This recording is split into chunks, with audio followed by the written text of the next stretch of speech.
आइए सुनिए, देखिए, समझिए सनातन सत्य।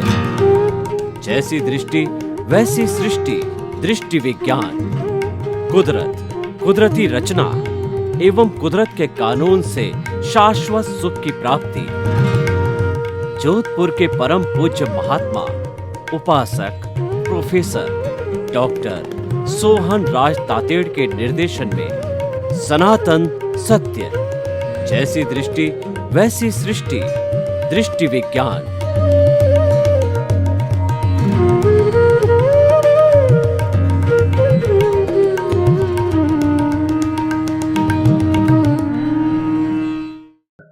भाई और बहनों, मातृशक्ति को नमन। आज का हमारा बहुत ही सुंदर विषय जो हम लेकर के आपके सामने प्रस्तुत हो रहे हैं वह है ध्यान एवं निर्विचारता। दोनों एक दूसरे से जुड़े हुए हैं। ध्यान किसे कहते हैं कि जब हम किसी एक बिंदु पर एकाग्र हो जाते हैं उसको ध्यान कहते हैं, उसको मेडिटेशन कहते हैं। मान लीजिए कि आपने तेल को पीपे में से जो एक छोटी बोतल के अंदर तेल डालना चालू किया तो आपका ध्यान ऐसा होना चाहिए कि वो पीपे में से बोतल में जो धार बनी हुई है वो धार टूटनी नहीं चाहिए। उस धार को बनाए रखने के लिए एकाग्रता रखनी पड़ती है। आप ड्राइविंग कर रहे हो और बहुत बिजी रूट है तो आपको एक एक क्षण का ध्यान रखना पड़ता है। लेफ्ट, राइट, फ्रंट, बैक सब तरफ ध्यान रखना पड़ता है क्योंकि बहुत बिजी रूट है और कोई भी व्यक्ति आगे पीछे से जो है मार कर सकता है। तो इसीलिए ये जितना जो है एक बिंदु पर एकाग्र होना होता है वह सारा ध्यान कहलाता है। और ध्यान खुली आंखों से भी किया जा सकता है और बंद आंखों से भी ध्यान किया जा सकता है। जैसे कि खुली आंखों से जो है आप किसी एक पर्टिकुलर बिंदु पर लगातार देखते रहो, उसको त्राटक कहते हैं। ये त्राटक भी एक ध्यान है। ये अपनी अपनी आंखों की ज्योति या अपनी अपनी स्थिरता पर निर्भर करता है कि हम कितनी देर तक त्राटक कर सकते हैं। एक बंद आंख का ध्यान होता है तो आंख जब बंद की जाती है तो किसी एक बिंदु पर जो है हमको ध्यान केंद्रित करना होता है। तो आलंबन भी होता है, निरालंबन भी होता है। आलंबन में किसी, जैसे मान लो हमारा आज्ञा चक्र है, ये हमारा दर्शन केंद्र है जो कि पिनियल ग्रंथि का केंद्र है और ये यहाँ पर चैतन्य केंद्र जो है सबसे ज़्यादा सक्रिय रहता है। ये हमारे प्रभु से साक्षात करने का जो केंद्र है।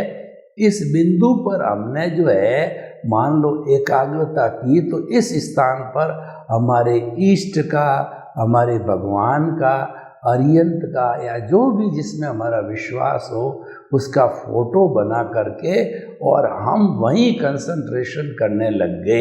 ये जो कंसंट्रेशन है वह मेडिटेशन कहलाता है, वो सालंबन ध्यान कहलाता है। आलंबन सहित वाला सालंबन ध्यान कहलाता है। और एक ऐसा ध्यान होता है, एकाग्र तो बनी रहेगी लेकिन उसके अंदर किसी चीज़ का हम आलंबन नहीं लेंगे। ऐसा भी हो सकता है कि श्वास आ रही है, श्वास जा रही है, खाली आती जाती श्वास को हम देखते रहे तो वह भी जो है हमारा एक तरीके से आलंबन रहित या निरालंबन ध्यान होता है। और हम जो हमारा प्रभु जो अनंत ज्ञान, अनंत दर्शन, अनंत शक्ति, अनंत सुख का धाम, अजन्मा, उसके कितने कितने गुणों की बात करें कि उसके गुणों की भजना करते रहो आप। वो अजन्मा है, वो अमूर्त है, वो अजर है, अमर है, वो अविनाशी, यानी हरि अनंत, हरि कथा अनंत। जो भीतर हरि विराजमान है उसकी कथा करते रहो तो निर्विचारता के साथ में करते रहो, यानी बिना आलम्बन के, क्योंकि आत्मा अमूर्त है।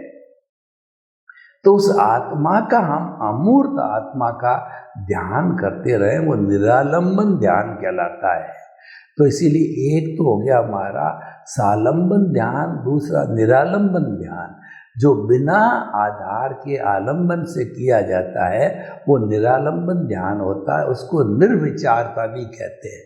निर्विचारता का अर्थ क्या है कि आपके जो विचारों का तांता चल रहा है वो तांता रुक जाए।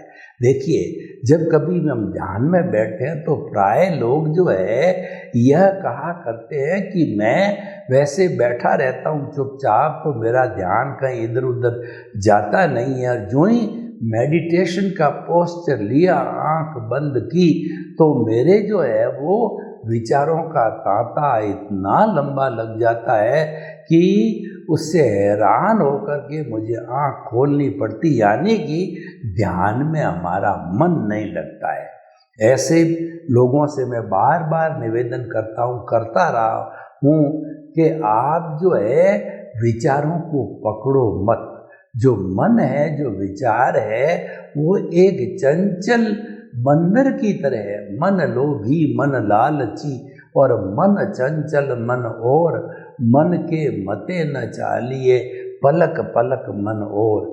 यानी कि ये एक बंदर है और बिच्छू काटा हुआ बंदर है, यानी यह इतना चंचल है, स्थिर होता ही नहीं है। तो इन विचारों के तांते को स्थिर करने का जो नियम क्या है कि आप विचारों को छुट्टी दे दो, विचारों को फ्रीडम दे दो, विचारों को फ्री करो कि आपके जहाँ जाना हो जहाँ जाओ, जो एंजॉय करना हो एंजॉय करो, आप अपना एंजॉयमेंट करो और मैं मेरा मेडिटेशन में एंजॉयमेंट करता हूँ। जब आप उसको छूट दे देते हैं तो वह मन, जैसे कि हमारा एक पतंग उड़ रही है तो मंजा की डोर है हमारे हाथ में रहती है, तो उस मंजे की डोर को ढील ढील ढील देते रहते हैं। तो ढील देने पर जो है वह मंजा वह पतंग आकाश में उड़ती रहती है और आगे से आगे चली जाती रहती। लेकिन जो ही आपने उस पतंग को खींचा, यानी डोर को खींचा, तो डोर को खींचते क्या होगा कि जो मंजा है उससे आपका हाथ कट जाएगा, आपके खून भी आ जाएगा। तो आपको ढील देनी है।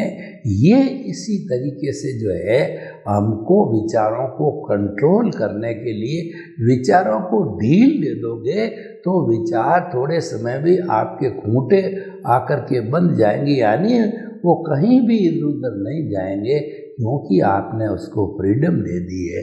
और हमेशा ध्यान रखें कि जब कभी भी ध्यान किया जाए तो सांस हमारा शिथिल होना चाहिए, श्वास लंबा समतल और श्वास की संख्या कम से कम होनी चाहिए। नॉर्मल व्यक्ति जो है, जब वह जो आनंद की स्थिति में होता है तो एक श्वास गई और आई, उसको एक श्वास बोलते हैं। इनहेल और एक्सहेल का एक स्ट्रोक होता है। तो 1 मिनट के अंदर घड़ी लेकर के बैठ जाइए कि 16 मिनट का 16 का संख्या वो आती है टेंशन रहित अवस्था के अंदर। लेकिन उसके बाद आप देखिए कि जब हम लंबा सांस लेते हैं तो ये सांस की संख्या 16 प्रति मिनट से घट करके 14, 12, 10, 8 तक आ जाती है। तो उस स्थिति में हमारा ध्यान बहुत अच्छा सत्ता है, विचारों का तांता इधर उधर कहीं नहीं जाता है। और देखिए, सांस की स्थिति जब हम ऐसी कर देते हैं तो हम बड़ी गारंटी के साथ आपको कहते हैं, अगर 16 से आपने 12, 10, 8 की संख्या तक प्रैक्टिस करके थोड़ा थोड़ा एवरी डे बढ़ाते रहे हो, जब सांस लिया जाए पेट फूलना चाहिए, जब सांस निकाला जाए तो पेट सिकुड़ना चाहिए। तो ऐसी स्थिति के अंदर जो है आपके क्रोध, अहंकार, माया, लोभ है, वो अपने आप जो है वो डाइल्यूट हो जाएंगे, अपने आप दबने लग जाएंगे। यानी सभी समस्याओं का समाधान है वो सांस को लंबा करने में आपका संभाव बढ़ता रहेगा और उसके साथ साथ में आपके जो दूसरे गुण हैं कि निमित्त निर्दोष अकर्ता और शुद्ध आत्मा, उसको भी हम प्राप्त कर सकते हैं, क्योंकि ये सारा संबंध, श्वास का संबंध हमारे विचारों से है और विचारों का संबंध भावों से है। इसीलिए कहा गया है कि जैसे भाव वैसे विचार, जैसे विचार वैसा आचार, जैसा आचार वैसा व्यवहार, जैसा व्यवहार वैसा व्यक्तित्व। यानी भाव से विचार बनते हैं, तो हम जो कुछ भी काम करते हैं वो विचारों से प्रभावित होकर के करते हैं। खाने का, पीने का, उठने का, बैठने का, सोने का, कोई भी काम किया जाता है तो सबसे पहले विचार किया जाता है। उसी तरीके से जो हमारा द्रव्य, क्षेत्र, काल, भाव और भव, ये 5 का समवाय जो संजोग कहलाता है, जो कुदरत के अधीन है, व्यवस्थित शक्ति की अधीन है, साइंटिफिक सर्कमस्टेंशियल एविडेंसेस के अधीन है, सबसे पहले भाव आता है। कैसे? हम आपको उदाहरण देते हैं कि आपने भाव किया कि मेरे को बाल कटाने हैं, तो ये भाव हो गया। अब आप उस भाव से प्रेरित होकर के और आप बाल जहाँ कटाते हो रोज, उसके पास चले गए। तो अब देखिए कि आप कटाने तो चले गए, लेकिन अब चले गए तो उसकी दुकान है, वो क्षेत्र हो गया। और भाव हमने किया बाल कटाने है, तो और काल का मतलब हम वहाँ जब दुकान में पहुँच गए तब वो काल भी निश्चित हो गया, क्योंकि हम घर से दुकान पहुँच गए। लेकिन वहाँ जाने पर मालूम पड़ा कि वो नाई है बाल काटने वाला, घर पे भोजन करने चल गया और चला गया और वो 1 घंटे बाद आएगा। तब आपने चिंतन किया कि 1 घंटे में तो मेरे जो घर का काम छोड़ के आया हूँ, मोस्ट अर्जेंट है, तो इतना समय तो मैं अफोर्ड नहीं कर सकता। आप वापस घर आ गए। अब आप दूसरे दिन वापस गए, आपने फिर भाव बनाया कि बाल कटाने हैं, फिर उसी नाई की दुकान में चले गए, तो वो क्षेत्र हो गया। और काल का मतलब दुकान खुली थी और वो खुली दुकान में नाई भी मिल गया। आपका नंबर तुरंत लग गया, कोई दूसरा ग्राहक नहीं था, आप बैठ गए और आपने बाल कटा दिए। तो अब इसमें देखिए, द्रव्य में तो नाई हो गया, क्षेत्र में नाई की दुकान हो गई, और काल ये कि दुकान खुली थी, वो काल हो गया। और भाव आपने जो है बाल कटाने का खुद ने किया था। तो ये द्रव्य, क्षेत्र, काल, भाव चारों मिलकर के पहले दिन मिले नहीं थे क्योंकि द्रव्य नहीं था, दूसरे दिन चारों मिल गए, आपके बाल कट गए। तो संक्षेप में मैं ये कहना चाहता हूँ, दुनिया की कोई भी एक्टिविटी, चाहे ये छोटी छोटी अंगुली हिलाने वाली हो, द्रव्य, क्षेत्र, काल, भाव चारों मिले बिना, और भव की बात करें, भव का मतलब तो जीवन, वो तो आयुष्य के अधीन है। जैसे आयुष्य का बंद होता है, वो जीवन के अंदर जो है वही काम आता है, वो एक बार का बंधन होता है, हर समय भव नहीं होता है। तो ये 4 हर समय में मौजूद होते हैं। जब जाकर के कोई भी घटना घटित होती है, कोई अवस्था बनती है, और ये अवस्था है वो संजोग के अधीन होती है, साइंटिफिक सर्कमस्टेंशियल एविडेंसेस के अधीन होती है, और उसका क्रिएटर, ऑपरेटर, डिस्ट्रॉयर वो कुदरती है। तो हम आपको क्या बताना चाहते रहे थे, ध्यान की बात कर रहे थे। अब देखिए कि ध्यान, जो निरालंबन ध्यान है, वो निर्विचारता है। जितना जितना हम आते जाते श्वास को देखते रहेंगे, या हम त्राटक करेंगे खुली आंखों से, मात्र एक वस्तु पर ध्यान को केंद्रित किया, तो हमारी निर्विचारता हो गई। तो निर्विचारता का अर्थ है विचारों का आने जाने का तांता, वह विचारता है, वो समाप्त हो गया, तो निर्विचारता हो गई। और जब मन समाप्त हो जाता है, यानी संपूर्ण निर्विचारता होती है, तो उस स्थिति के अंदर जो है वो हमारे मन समाप्त हो गया, हमारा प्रतिष्ठित आत्मा समाप्त हो गई। और उसके ये कब होता है? जब हमारा ज्ञान है समाप्त हो जाता है, जब हमारी कॉजल बॉडी समाप्त हो जाती है और हमारा कर्म शरीर समाप्त हो जाता है।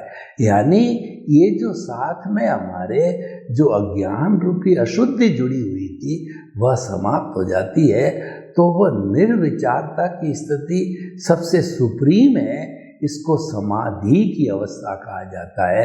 समाधि की अवस्था का अर्थ हुआ कि मात्र आपको विशुद्ध आत्मा का ही चिंतन होना, कोई दूसरा चिंतन नहीं होना। जो मुक्त रूप में अजर अमर अविनाशी आत्मा है उसका ही चिंतन होना। वैसे तो वह रूपी है, लेकिन क्या है कि हम निर्विचारता में उसके गुणों की व्याख्या करते हैं, गुणों की भजना करते हैं, उनके गुणों को याद करते हैं। तो उसको याद करते करते ये अज्ञानता बढ़ जाती। इधर तो आत्मा के गुणों की भजना चालू हुई, इसको हम कहते हैं शुद्ध भाव। ये शुद्ध भाव जो कि शुभ और अशुभ से अलग होते हैं। शुभ अशुभ भाव है वो हमको गति में घुमाते हैं, क्योंकि वह पुण्य और पाप से जुड़े हुए होते हैं। और ये शुद्ध भाव होते हैं वो परमानेंट होते हैं, हमारी आत्मा से जुड़े हुए होते हैं, चेतना से जुड़े हुए होते हैं, और इस पर कुदरत का कानून लागू नहीं होता है। शुद्ध और शुभ और अशुभ भावों पर कुदरत का कानून लागू होता है, क्योंकि वो जड़ से जुड़े हुए होते हैं। और शुद्ध भाव है वो चेतन तत्व से जुड़े हुए होते हैं, इसीलिए जो है उस पर कुदरत का कानून लागू नहीं होता है। तो देखिए कि हमने जब शुद्ध भावों के अंदर चले गए, आत्मचिंतन करना कर दिया, तो इस निर्विचारता और ध्यान से फायदा क्या है वो हम आपको फायदा बताना चाहते हैं कि हमारी जो अज्ञानता, हमारी जो कॉजल बॉडी है, इसको समाप्त करना हमारे जीवन का लक्ष्य है। क्योंकि हमने मान रखा है अज्ञानता का त्याग ही सच्चा त्याग है और आत्मज्ञान ही सच्चा ज्ञान है, शेष सब अज्ञान है। यानी आत्मा की सुबह से शाम और जन्म से मृत्यु तक केवल उसकी बात करनी, उसके गुणों की भजना करनी, और उसके गुण तो असंख्य अनंत कैसे नहीं होंगे, क्योंकि वह है तो हम बोल रहे हैं, वो नहीं है तो हम जड़ मान के जला दिए जाएंगे। राजस्थानी में हम इसको हंसा कहते हैं। जब हंसा उड़ जाता है तो पीछे मिट्टी रहती है, उस मिट्टी को कोई घर में नहीं रखता है। घर वाले स्वयं कहने लगते हैं कि इस मिट्टी का जो खून था वो पानी बन गया है और इसके अंदर बदबू आने लगी है, कीड़े आ रहे हैं, तो अब इसका निस्तारण यानी इसको जला देना चाहिए, मिट्टी हो जाती है। तो देखिए कितना एक मिनट के अंदर कितना फर्क पड़ गया। एक मिनट में तो मेरे पति, मेरे भाई और मेरे पूजनीय, मेरे गुरु, इतने इतने रिश्ते थे, और दूसरे मिनट जब डॉक्टर ने कहा कि नाउ ही इज डेड, तो सबने कहना चालू कर दिया ये तो मिट्टी है, इसको जल्दी जलाइए।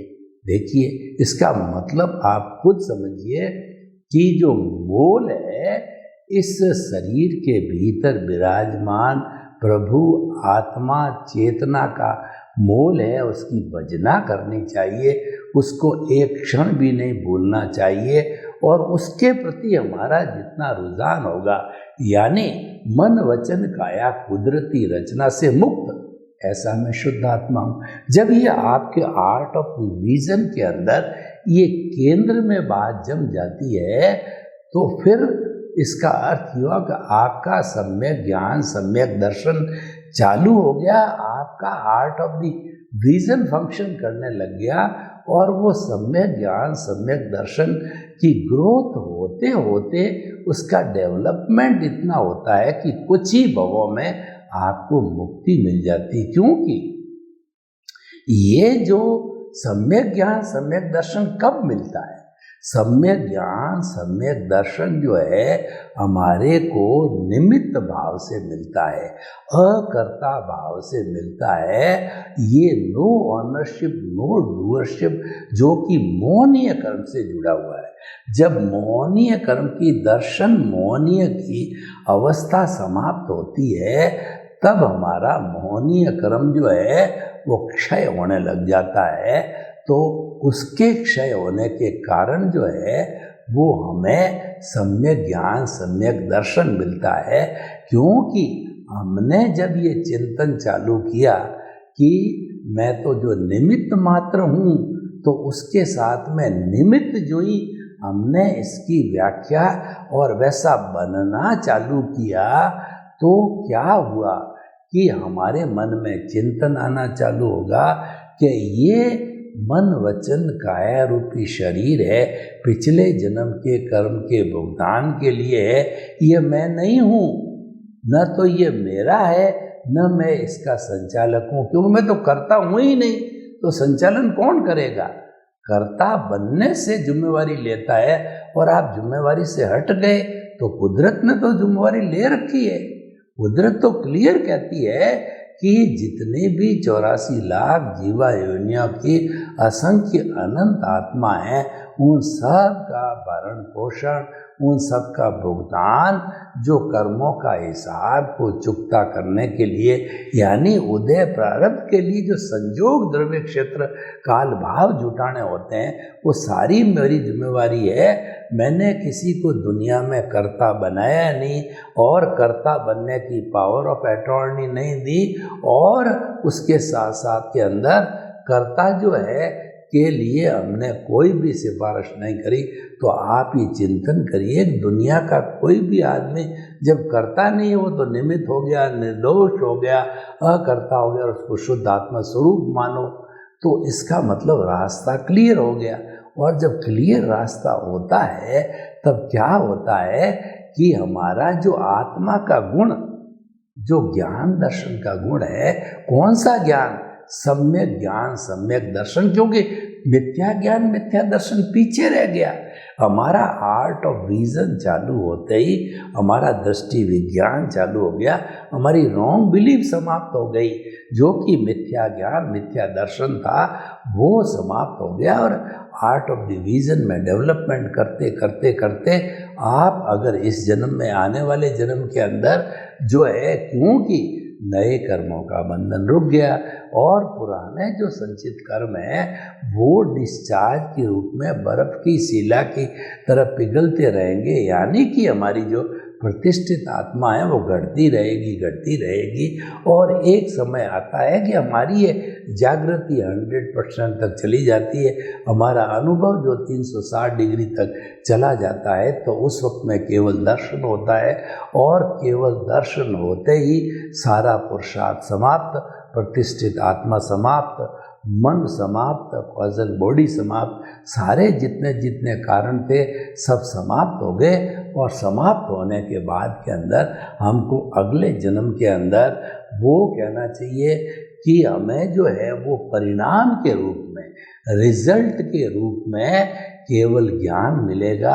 उस केवल ज्ञान की प्राप्ति करके और उस जन्म का आयुष्य पूरा करके हम जो है उसी जन्म में सिद्ध बुद्ध और मुक्त बन जाते हैं, मोक्षगामी हो जाते हैं, वही हमारा लक्ष्य है। तो हम आपको बताना चाह रहे थे कि ध्यान और निर्विचारता का जो विषय है वो विषय हमारे समाधि से जुड़ा हुआ है, और समाधि हमारे स्वरूप से जुड़ी हुई है, यानी अपने आप के स्वभाव में रमण करना वह समाधि कहलाती है। तो हम उस पर धीरे धीरे निर्विचारता की स्थिति से चले जाते हैं, और हमारी जो है शब्द समाप्त हो जाते हैं, क्योंकि मन समाप्त हो गया तो बुद्धि समाप्त हो गई, और मन और बुद्धि समाप्त हो जाते हैं तो भीतर जो वाइब्रेशंस, जो प्रज्ञा का जगत है, उससे हमारा स्पष्ट वेदन चालू हो जाता है। आत्मा को हम पहचानते पहचानते उसकी पूरी पहचान कर लेते हैं, उसको पा लेते हैं। जब आत्मा को संपूर्ण रूप से पा लेते हैं तो फिर हमें कुछ पाना शेष नहीं हो जाता है और हम सिद्ध बुद्ध और मुक्त बन जाते हैं।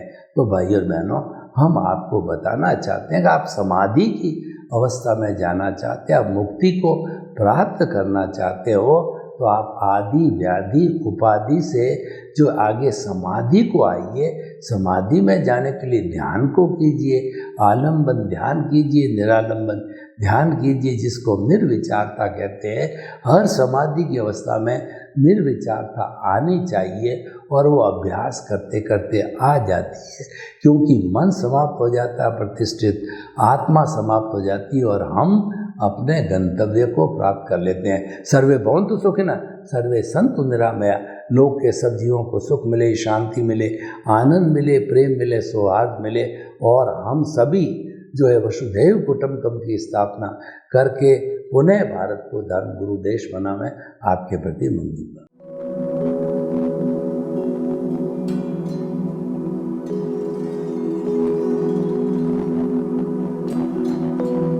एक ऐसा अंतर्राष्ट्रीय ख्याति प्राप्त मानव जो गुरु प्रेरणा से पिछले 20 वर्षों से वानप्रस्थ जीवन जीते हुए 24 घंटे मानवता की सेवा में संलग्न है।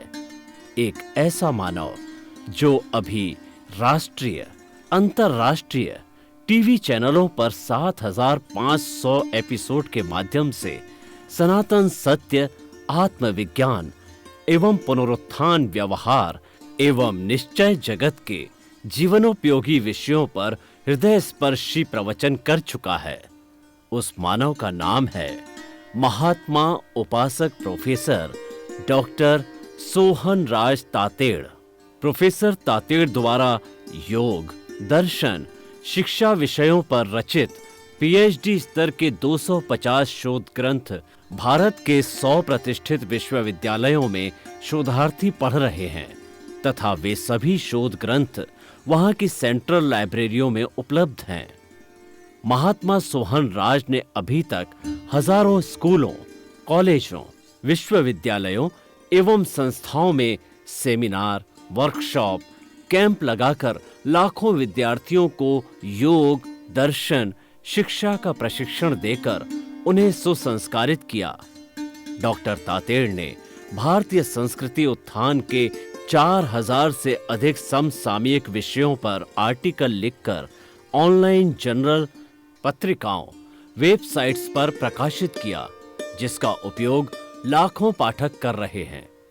उपासक तातेड़ के 5000 से अधिक आज का सुविचार, आज का शुभ संदेश, आज का मंगल भावना योग आदि चिंतन websites, Twitter, blogger, Facebook, YouTube माध्यमों से लाखों लोग अपना जीवन निर्माण कर रहे हैं।